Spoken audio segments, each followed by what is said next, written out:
राधे राधे मित्रों, आप सबका राधे चैनल में बहुत बहुत स्वागत है। चलिए आज हम श्रवण करेंगे श्रावण महात्म्य का 20वां अध्याय। तो आप सब मेरे साथ इस अमृत धारा में बहिए। आप सबका स्वागत है। श्री गणेशाय नमः। हर हर महादेव। श्रावण मास में त्रयोदशी और चतुर्दशी को किए जाने वाले कृत्यों का वर्णन। ईश्वर बोले, हे सनत कुमार, अब मैं आपके समक्ष त्रयोदशी तिथि का कृत्य कहता हूँ। इस दिन 16 उपचारों से कामदेव का पूजन करना चाहिए। अशोक, मालती पुष्प, देवताओं को प्रिय कमल, कौसुम्ब तथा बकुल पुष्पों और अन्य प्रकार के सभी सुगंधित पुष्पों, रक्त, अक्षत, पीले चंदन, शुभ सुगंधित द्रव्यों तथा पुष्टि प्रदान करने वाले तथा तेज की वृद्धि करने वाले अन्य पदार्थों से पूजन करना चाहिए। नेवेद्य और मुख के लिए रोचक तांबूल अर्पित करनी चाहिए। तांबूल में चिकनी उत्तम सुपारी, खैर, चूना, जावित्री, जायफल, लवंग, इलायची, नारिकेल बीज के छोटे टुकड़े, सोने तथा चांदी के पात्र, कपूर और केसर इन पदार्थों में मिलाना चाहिए। संपूर्ण श्रावण मास पूर्ण कथा और महात्म्य। मगध देश में उत्पन्न होने वाले श्वेत वर्ण पके हुए पुराने दृढ़ और रस में तांबूल शाम्बरासुर के शत्रु कामदेव की प्रसन्नता के लिए अर्पित करना चाहिए। उसके बाद मोम से बनाई गई बत्तियों से कामदेव का निरंजन करें और पुनः पुष्पांजलि प्रदान करें। इसके बाद उनके नामों से प्रार्थना करें, जो इस प्रकार से है। समस्त उपमानों में सुंदर तथा भगवान का पुत्र प्रद्युम्न, मीन केतन, कंदर्प, अनग, मनंथ, मार, कामात्म, समूत, झस, केतु और मनोभाव कस्तूरी से सुशोभित, जिनका वक्ष स्थल अलंगन के चिन्हों से अलंकृत है। हे पुष्प धनवन, हे शाम्बरासुर के शत्रु, हे काशुमेश, हे रतिपति, हे मकरध्वज, हे पंचेश, हे मदन, हे समर, हे सुंदर, देवताओं की सिद्धि के लिए आप शिव के द्वारा दग्ध हो गए, जिस कार्य से आप परोपकार की मर्यादा कहे जाते हैं। आपके दिग्विजय करने में बसंत की सहायता निमित्त मात्र है। इंद्र दिन रात आपका मनोरंजन करने में लगे रहते हैं, क्योंकि आपके अपने पद से च्युत होने की शंका में वे तपस्वियों से भयभीत रहते हैं। आपके अतिरिक्त दृढ़ मन वाला कौन है, जो शिव जी से विरोध कर सकता है? परम ब्रह्मनाद के समान आनंद देने वाला आपके अतिरिक्त दूसरा कौन है, तथा महामोह की सेनाओं में आपके समान तेजस्वी कौन है? अनिरुद्ध के स्वामी और मलयगिरी पर उत्पन्न चंदन तथा अगरू से सुशोभित विग्रह वाले जो देवेश कृष्ण पुत्र है, वह आप ही हैं।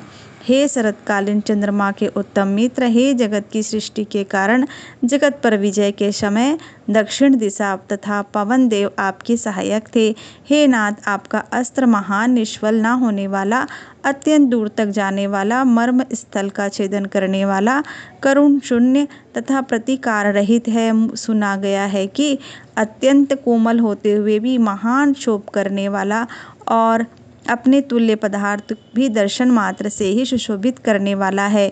जगत पर विजयी करने में सहायक होने से प्रवृत्ति ही आपका मुख्य अलंकार है। हे विभो, आपने सभी श्रेष्ठ देवताओं को उपहास के योग्य बना दिया, क्योंकि ब्रह्मा जी अपनी पुत्री में कामासक्त हो गए, विष्णु जी वृंदा में अनुरक्त कहे गए और शिव जी पर स्त्री के कारण अस्पृश्य हो गए। हे मानद, यह वर्णन मैंने मुख्य रूप से किया है, अधिक कहने से क्या लाभ। इस लोक में अपने वश में रहने वाले ब्राह्मण विरले ही हैं। अतः हे भगवान, इसकी गई पूजा आप प्रसन्न हो। श्रावण मास में शुक्ल पक्ष की त्रयोदशी के दिन पूजा करके कामदेव प्रवृत्ति मार्ग में विषयाक्त व्यक्ति को अत्यधिक पराक्रम तथा शक्ति प्रदान करते हैं और निवृत्त मार्ग में संलग्न व्यक्ति को अपने विकार को हर लेने की शक्ति देते हैं। श्रावण मास में शुक्ल पक्ष की त्रयोदशी में अपनी पूजा के द्वारा संतुष्ट होकर ये कामदेव सकाम पुरुष को अनेक प्रकार के अलंकारों से भूषित तथा मनोरम स्त्रियां प्रदान करते हैं और दीर्घजीवी गुणों से संपन्न, सुख देने वाले तथा श्रेष्ठ वंश परंपरा वाले अनेक पुत्र देते हैं। हे मानद, त्रयोदशी तिथि का जो शुभ कृत्य उसे मैंने कह दिया। अब चतुर्दशी तिथि में जो करना चाहिए उसे सुनिए। अष्टम को देवी का पवित्रारोपण करने को मैंने आपसे कहा है। वह यदि उस दिन ना किया गया हो तो चतुर्दशी के दिन पवित्री धारण करें। चतुर्दशी तिथि को त्रिनेत्र शिव को पवित्रक अर्पण करना चाहिए। इसमें पवित्रक धारण कराने की विधि देवी तथा विष्णु जी के पवित्रक विधि के समान ही है। केवल प्रार्थना तथा नाम आदि में अंतर कर लेना चाहिए। शिव अगम तथा जाबाल आदि ग्रंथों में इसकी जो विधि है उसी को मैंने कहा है। विकल्प से इसमें जो कुछ विशेष है उसे मैं आपको बताता हूँ। 11 अथवा 48 अथवा 50 तारों तथा समान ग्रंथि तथा समान अंतराल वाला पवित्रक बनाना चाहिए।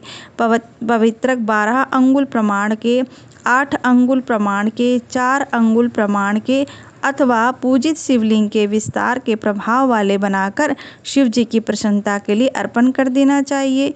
विधि पहले बताई गई है, फल आदि पहले कह जा चुके हैं। जो इस व्रत को करता है उसे कैलाश लोक में प्राप्त होता है। हे वत्स, मैंने सब आपसे कह दिया, अब आप और क्या सुनना चाहते हैं? इस प्रकार श्री स्कंद पुराण के अंतर्गत ईश्वर सनत कुमार संवाद में श्रवण मास महात्म्य में त्रयोदशी चतुर्दशी कर्तव्य कथन नामक 20वां अध्याय पूर्ण हुआ।